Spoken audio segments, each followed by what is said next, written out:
In this video, we will cover how to spray a knockdown texture using an American Spray Technology spray rig.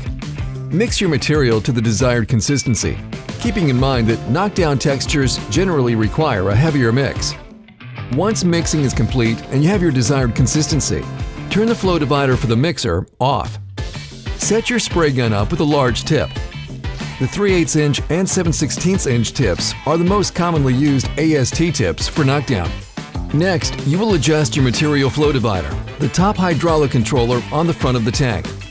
On the spray gun, turn off your slide valve if air switch, or your push-pull switch if electric switch. Once you know your pump switch is turned off, point your gun into the material tank and turn the flow divider to the desired setting.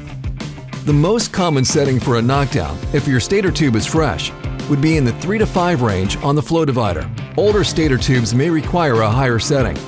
At this point, everything is set for you to start pumping or recirculating material back into the tank.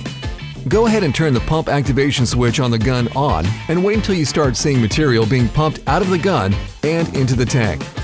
To adjust your air to the desired knockdown droplet size, open up the 1/4 inch ball valve on the gun to allow the air to start atomizing the material.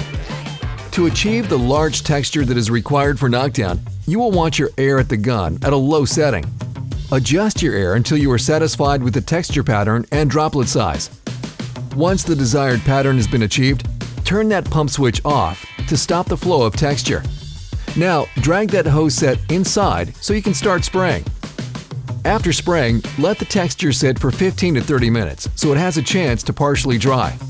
A good rule of thumb is to wait until the tiny dots on the wall are dry. After that, the larger droplets will be ready to knock down.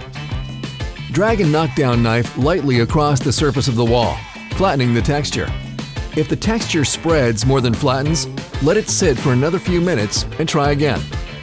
Big rig texture machines are the most efficient way to apply a knockdown texture, as an entire home can be done in just a few hours, and your final results will be a beautiful texture.